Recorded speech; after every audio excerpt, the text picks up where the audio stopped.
El tema de hoy, hermanos, es el mensaje de Cristo resucitado. Está tomado de un artículo escrito para la Atalaya de Sion y el Heraldo de la Presencia de Cristo con fecha del 1 de junio de 1905. Como información general, hermanos, quiero comentarles que los estudiantes de la Biblia utilizamos todavía la antigua revista Atalaya cuando pues todavía era parte del movimiento de los estudiantes de la Biblia. Esa revista, la utilizamos solo en ciertas fechas. Utilizamos la revista Atalaya con fecha de junio de 1879, que es cuando sale la primera revista, hasta la última de el año 1916. Recordemos que el hermano Charles C. Russell fallece en 1916 y a partir de esa fecha, el juez Rutherford hace cambios doctrinales bastante graves, bastante delicados en la doctrina y la enseñanza que impartía esta revista. A partir de esa fecha, nosotros, los estudiantes de la Biblia, no utilizamos esta información, ya que va en contra de lo que el movimiento de los estudiantes de la Biblia siempre ha creído. Por lo cual, esas revistas pues no las utilizamos a partir de 1916. Cuando nosotros estudiamos o leemos la revista Atalaya de esas fechas, que nosotros llamamos reprints o reimpresiones, únicamente las utilizamos como información general, como comentarios bíblicos para, expandir nuestros criterios, no solamente para escuchar otros puntos de vista. Sin embargo, la revista Atalaya inicialmente no daba una línea doctrinal a la cual adherirse sin cuestionar como actualmente lo hace. Entonces, la Atalaya de aquellos años, en tiempos del hermano Russell, lo único que hacía era presentar estudios bíblicos y cada estudiante de la Biblia tenía la obligación de asegurarse de que lo que se escribiera era correcto. Y si no estaba alguien de acuerdo, no pasaba nada, simplemente pues se toma lo que es correcto y se desecha lo que fuera incorrecto. Digo, no es que estuviera mal o estuviera bien, pero en cada persona debe de haber este punto de asegurarse de que lo que se escribe es correcto. Hay varias doctrinas en las cuales, los estudiantes de la Biblia no siempre hemos estado de acuerdo, pero eso no es una causa de división entre nosotros. De hecho, hoy vamos a tocar un punto de ellos. Prefiero que primero escuchen el artículo y al finalizar les voy a dar comentarios adicionales. Pero vamos a escuchar el artículo, El mensaje de Cristo resucitado, escrito originalmente en la revista Atalaya de Sion y el Heraldo de la Presencia de Cristo de 1 de junio de 1905. El mensaje de Cristo resucitado. Lectura base recomendada. Apocalipsis 1, 10 al 20. La Atalaya de Sion y el Heraldo de la Presencia de Cristo. 11 de junio de 1905. Texto clave: Yo soy el que vive. Estuve muerto, pero mira. Ahora estoy vivo por siempre y para siempre. Apocalipsis 1, 18. Nueva traducción viviente. Los mensajes de nuestro glorioso Señor, enviados por medio del apóstol Juan y dados a nosotros en símbolos en el libro de Apocalipsis, son verdaderos mensajes del Salvador tal como los que pronunció durante su ministerio terrenal y los que nos envió posteriormente a través de los apóstoles. El libro de Apocalipsis fue escrito en una época en que la iglesia naciente sufría una severa persecución, cerca del final del primer siglo, probablemente entre el 93 y el 96 después de Cristo, durante el reinado del emperador Domiciano, aunque algunos lo fechan casi 30 años antes, en el reinado de Nerón. Lo cual no importa, en cualquier caso fue escrito en un momento de especial peligro y severa persecución. Por un tiempo el Señor permitió que la verdad se plantara bien y echara raíces. Los dones de milagros y otros dones en la iglesia en ese momento ayudaron en este asunto. Durante un tiempo, aunque hubo persecuciones como las que se registran en Hechos, al principio los creyentes en su conjunto no estaban sujetos a las pruebas más severas. Poco después la verdad de asunto comenzó a extenderse, y no solo tuvo la enemistad de los judíos sino también de los griegos. Los emperadores y gobernadores encontraron el favor de las masas al perseguir a los seguidores de Jesús. Y por lo que sabemos, así será en un futuro no muy lejano. Durante mucho tiempo la verdad pura ha estado oculta a los hombres, y la mundanalidad en forma de piedad ha prevalecido en círculos influyentes, pero sin duda, a medida que se acerquen los tiempos difíciles que las Escrituras predicen para el fin de esta era, los que se mantengan firmes en la palabra del testimonio del Señor pueden esperar convertirse en chivos expiatorios bajo varios pretextos. No nos sorprenderá encontrar una medida considerable de persecución contra todos los hijos de la luz, que caminarán hacia la luz, desarrollada dentro de los próximos 7 años.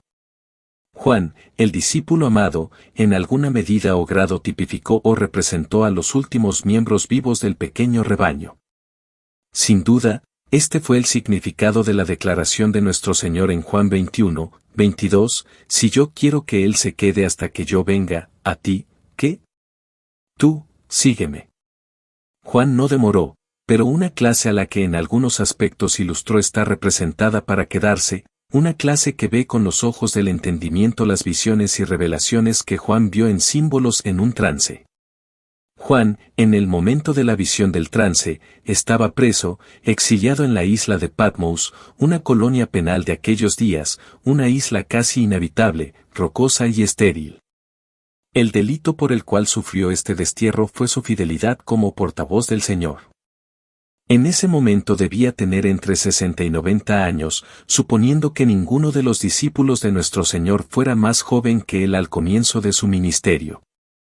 Si su exilio en algún grado simbolizó el ostracismo, que los seguidores del Señor pueden esperar al final de esta era, un completo aislamiento de los demás y un trato que implica que son prisioneros, podemos consolarnos con el pensamiento de que como el favor y las revelaciones del Señor a Juan compensaron con creces sus persecuciones, así que la apertura de los ojos de nuestro entendimiento y la concesión a nosotros de mayores longitudes y anchuras y alturas y profundidades de conocimiento y apreciación de nuestro Señor y su plan compensarán con creces las diversas experiencias que en su providencia puede permitir que vengan sobre nosotros.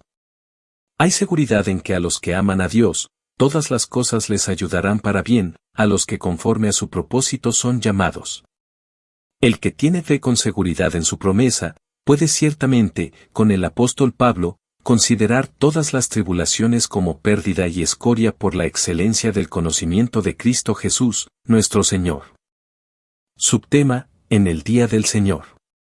Es de suponer que Juan se refirió al primer día de la semana, ahora generalmente llamado domingo.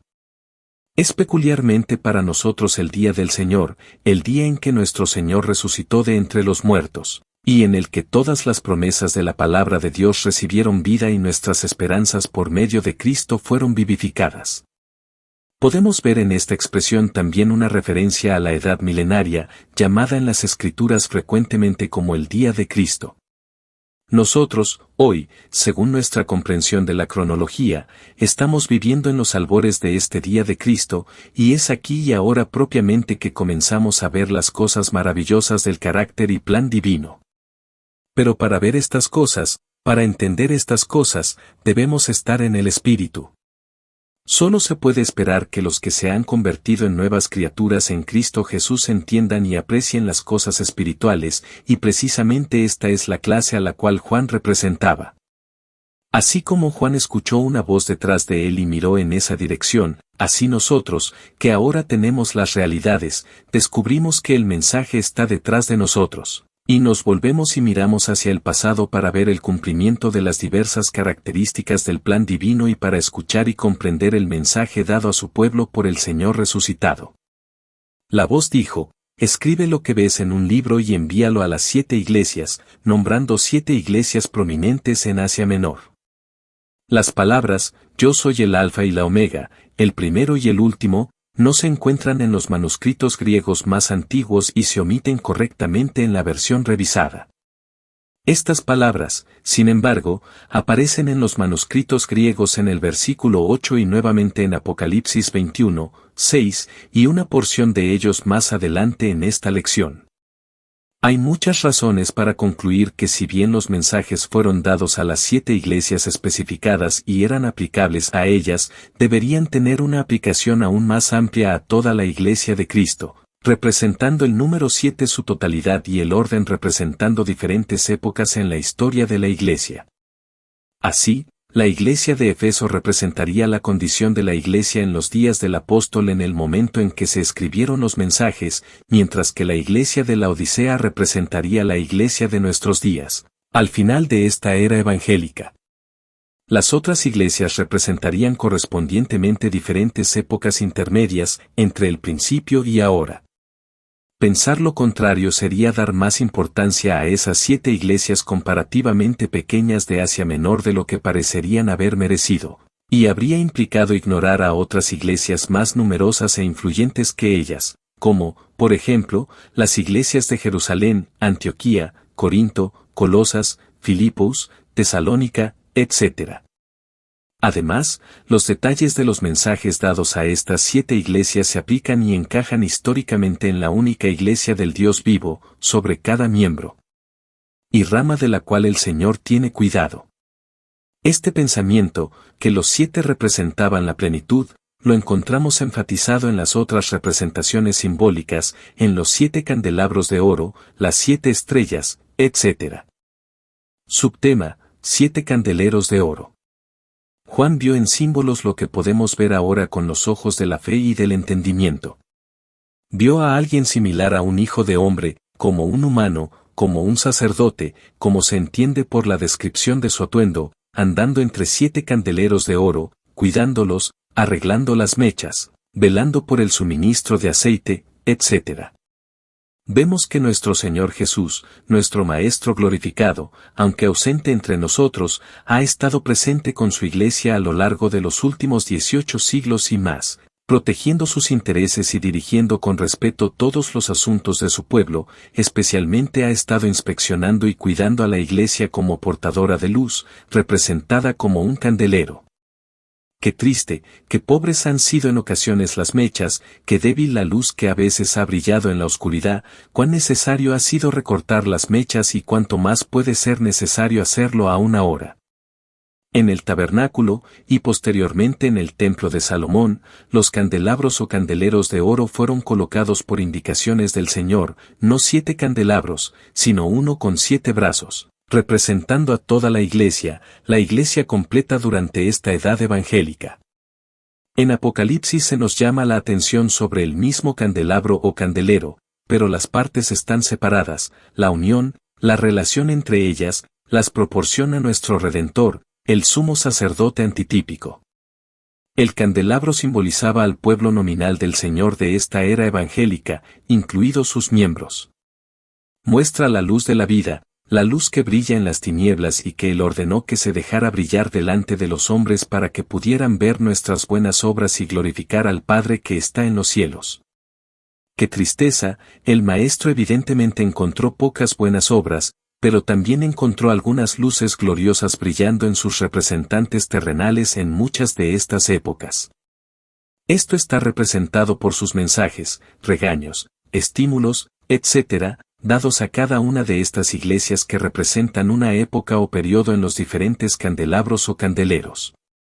Cabe señalar que el candelabro representa la iglesia nominal de Cristo en lugar de la verdadera.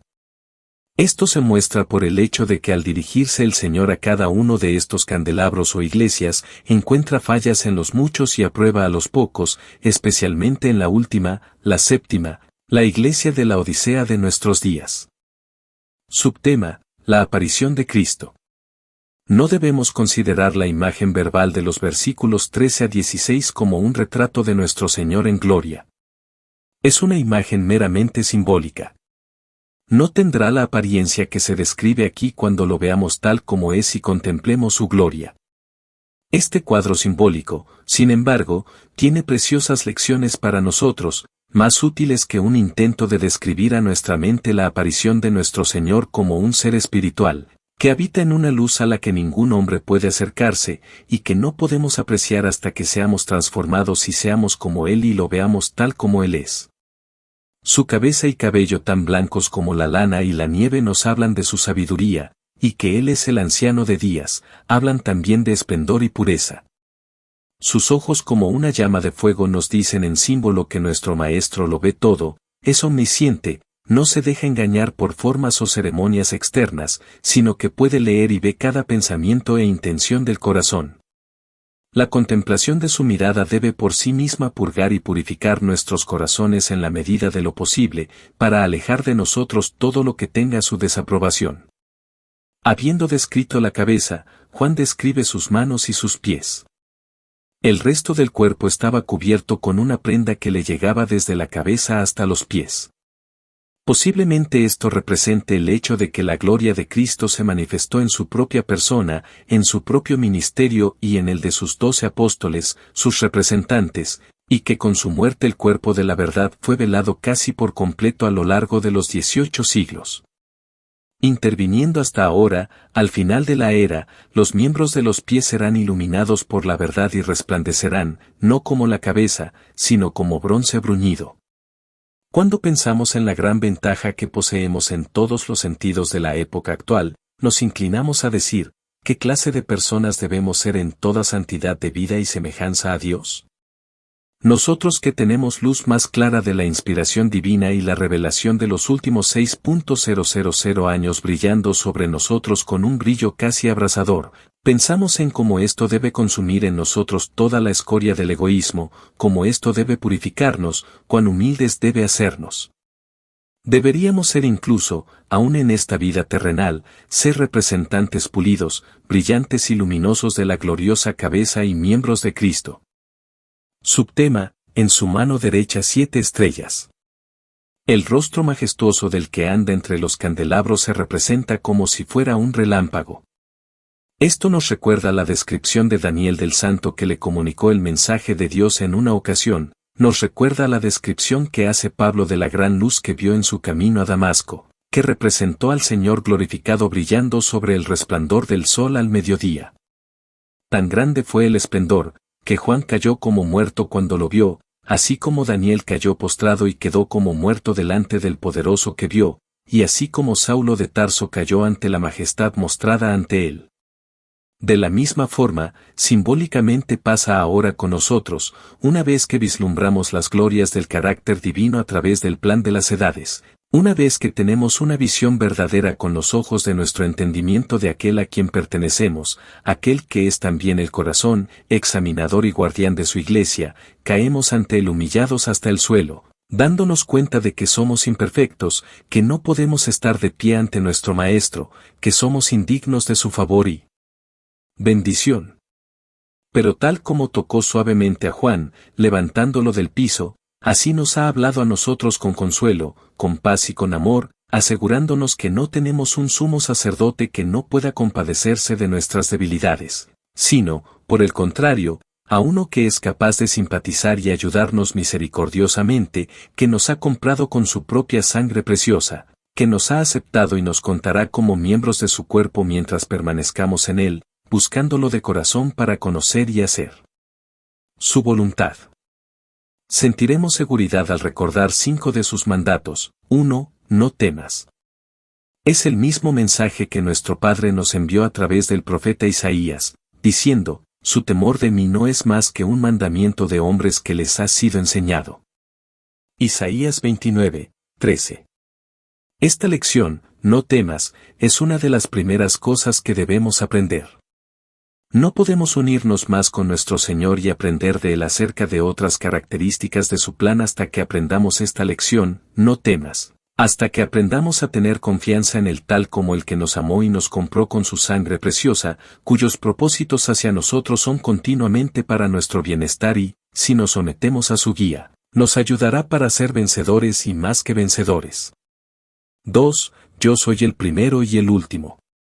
Debemos reconocer que nuestro Señor es el principio de la creación de Dios y también el fin de ella, aquel por quien fueron todas las cosas, el que está al lado del Padre, su mismo representante en todo lo relacionado con los asuntos del universo. 3. Debemos reconocerlo como el que estuvo muerto y el que murió por nuestros pecados, pero que resucitó de la muerte por el poder del Padre. 4. Debemos darnos cuenta de que vive por los siglos de los siglos, que la muerte ya no tiene dominio sobre él, que la obra está consumada, que ni los sacrificios oficiados en la misa ni la muerte en ningún otro sentido tienen dominio sobre él ni lo tendrán jamás, nunca será necesario, su obra está completa, y, como clamó en la cruz, consumado es. 5. Debemos reconocer que Él tiene las llaves, la autoridad, el poder sobre el sepulcro, para librar de él a todos los que están allí presos. También debemos darnos cuenta de que Él tiene la llave, el poder sobre la muerte, para que aquellos a quienes se libera de la prisión de la muerte, la tumba, sean finalmente liberados. Así como todos aquellos que viven pero están bajo la sentencia de muerte aún, todos serán liberados del dominio del pecado y de la muerte, entregados a la plena libertad de los hijos de Dios, la justicia y la vida eterna. Todos nosotros así reconocemos al Señor, como el instructor y guardián de los candeleros, las iglesias, a quien también debemos reconocer que tiene en su mano derecha, tanto en su favor como en su poder, 7 estrellas, los ángeles o mensajeros de las 7 iglesias. Estas estrellas aparentemente representan ministros especiales o servidores de la iglesia. En Apocalipsis 12, 1 se representa a la iglesia como una mujer coronada con 12 estrellas. Estas estrellas evidentemente representan a los 12 apóstoles como las luces especiales de la iglesia. De manera similar, en el cuadro que tenemos ante nosotros, las 7 estrellas que el Señor sostiene en su mano derecha parecen representar portadores de luz especiales en la iglesia, en cada una de sus 7 etapas históricas. El hecho de que la sostenga en su mano derecha parece enseñarnos que estos deben ser considerados en algún sentido especial como bajo la guía, protección y cuidado del Maestro en pro del interés de las iglesias que representan. Se debe observar que los mensajes a las iglesias están cada uno dirigidos a estas estrellas o mensajeros o ángeles de las iglesias, como si el propósito fuera hacernos entender que el mensaje apropiado para cada periodo histórico o época en la experiencia de la iglesia sería enviado por el Señor a través de una estrella o mensajero en particular, comisionado particularmente como su representante.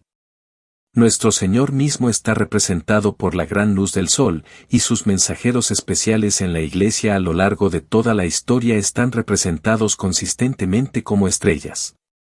La diferencia entre las figuras de la estrella y el candelero es manifiesta, la luz de la estrella es la luz celestial, la iluminación o instrucción espiritual, la luz de la lámpara es la luz terrenal, que representa las buenas obras, la obediencia, etc., de aquellos que constituyen nominalmente la iglesia del Señor en el mundo y a quienes se les exhorta a no poner su luz debajo de un celemín, sino sobre un candelero, y dejar que su luz que brille para glorificar a su Padre que está en los cielos.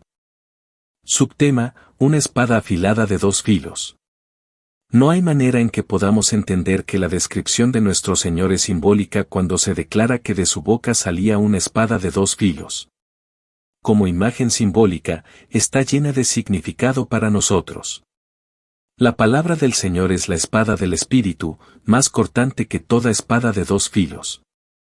Nos recuerda que las palabras de nuestro Señor no son unilaterales, no solo están dirigidas contra el pecado en un solo sentido, su palabra es aguda y cortante en todas direcciones. El pecado es reprobado por él tanto cuando se encuentra en sus seguidores más fervientes como cuando se le encuentra en otros ámbitos. Nos asegura que nadie necesita intentar sacar la paja del ojo de su hermano sin deshacerse de la viga en su propio ojo. Nos asegura que si no mostramos misericordia a aquellos que nos deben algo o nos han ofendido, no debemos esperar misericordia nosotros de aquel que se ha propuesto extender su misericordia hacia nosotros. Cuán profunda es la palabra de Dios cuando llegamos a entenderla, no meramente como un compendio de reglas y regulaciones, sino cuando llegamos a captar su esencia, cuando llegamos a entender que su requisito es el amor que proviene de un corazón puro, mostrado en primer lugar al Padre, en segundo lugar a nuestro Señor y cabeza, en tercer lugar a todos los hermanos, en cuarto lugar al mundo en general, que gime y sufre dolores de parto, esperando las gloriosas bendiciones del día venidero, y en quinto lugar, amor hacia nuestros enemigos también, debemos entender que están corrompidos, torcidos y cegados por el engaño del pecado y por las maquinaciones del gran adversario. Bueno, hermanos, pues ya escuchamos el artículo, el mensaje de Cristo resucitado, y bueno, hay un punto doctrinal aquí presentado que desde un inicio, bueno, no todos los estudiantes de la Biblia hemos estado pues de acuerdo. No es una causa de división, de hecho actualmente sigue habiendo este tema. Algunos hermanos ven en los 7 mensajeros o los 7 ángeles dados a las 7 iglesias que vienen en Apocalipsis 2 y 3, capítulo 2 y 3, ahí vienen los 7 ángeles que van dirigidos a 7 iglesias.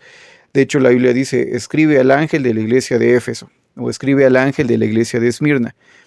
Hay hermanos que, creen que estos ángeles son 7 mensajeros que Jesús ha levantado.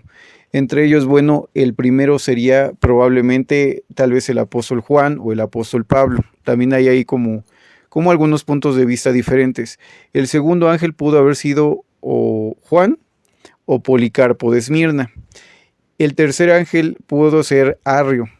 Y así, podemos ir viendo varios otros. Por ejemplo, el cuarto Baldo, el quinto Martín Lutero.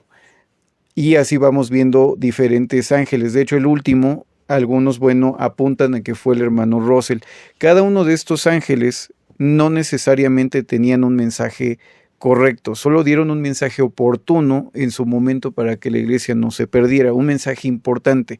Arrio habló acerca de que no hay una Trinidad. Policarpo defendió muchas cosas, entre ellas, que la Santa Cena se tenía que observar solo una vez al año. En este caso Pablo o Juan, siempre abogaron por mantener la doctrina pura. En el caso de Martín Lutero, la venta de indulgencias, el arrepentimiento, regresar al origen del cristianismo, entre muchas otras cosas, ¿no? También el ministerio de Russell, tuvo sus puntos interesantes, pero ninguno de ellos tuvo un mensaje específicamente que no fuera, un mensaje correcto al 100%. O sea, su mensaje fue correcto, pero su enseñanza no siempre fue correcta. De hecho, todos los mensajeros tuvieron errores doctrinales porque no fueron como tal profetas inspirados de Dios, sino que ellos solamente se les dio por Espíritu Santo a entender algo que después promovieron y que fue necesario para la iglesia. Esa es la forma en que algunos hermanos interpretan a los 7 mensajeros. Sin embargo, hay otros hermanos que creen desde el inicio de los estudiantes de la Biblia que simplemente esos 7 mensajeros se refieren a al ministerio, ¿no?, local, al ministerio de ancianos y maestros, tal vez inclusive evangelistas, que viven en cada uno de estos 7 periodos o 7 estadios de la iglesia. La iglesia se divide en 7 partes, así como el Génesis habla de 7 días creativos que completan el ciclo de terraformar la tierra para que fuera habitada por el hombre. La iglesia está en 7 periodos que hablan de cómo se completa la iglesia en 7 periodos diferentes, que son representados por esas 7 iglesias. Entonces, en cada estadio o en cada periodo, hay un ministerio local, o sea, un ministerio de presbíteros o ancianos de congregación, pastores en cada uno de estos estadios, y todos los ángeles, todos los representantes y maestros de cada época, son también regañados, son también amonestados, son también, obviamente, encomiados por el Señor Jesús por su ministerio. Jesús les da a cada uno un mensaje y les dice en qué deben de mejorar y en qué están bien, pero hay algunos hermanos que entienden que esos 7 ángeles solo representan, o estas estrellas representan, al cuerpo ministerial de cada uno de estos periodos. No es que sea un cuerpo ministerial para toda la iglesia, sino eso se refiere a los ancianos locales, cada uno de los ancianos localmente de cada iglesia, y a todos los ancianos, de todos los periodos, ¿no? Estos son los 7 ángeles, solo es una representación del ministerio en general de los presbíteros, pastores, maestros y evangelistas. Y de paso también a la iglesia, porque la iglesia también es representada por cada uno de estos 7 mensajeros. Pero solo quería comentarles esto, hermanos. Este es un buen punto para que comiencen a estudiar la historia de Apocalipsis. Si ustedes gustan, pueden entrar a las reuniones de los domingos. Hemos estado estudiando también un poco acerca de la historia de la iglesia y estudiando un poco acerca del libro de Apocalipsis. Hermanos, es todo por mi parte. Les invito a suscribirse si no lo han hecho. Opriman el botón de suscribirse, opriman también la campanita para que, YouTube les pueda avisar cuando se suba un nuevo video a ese canal. Por favor, hermanos, si ustedes gustan, pueden también enviarnos comentarios, dudas, sugerencias, información al correo que están viendo en pantalla, que es estudianteresrigurosos de la Biblia @gmail.com. estudianterigurosos-de-la-Biblia@gmail.com, o bien también pueden enviar sus comentarios, dudas a través del correo a través del número telefónico que están viendo en este momento en pantalla, que es el siguiente. Se los dicto, hermanos, por si gustan apuntarlo. El número es el +52 1 72 98 10 38 12. Les repito, el número de WhatsApp, es importante que lo envíen por WhatsApp, es +52 1 72 98 10 38 12.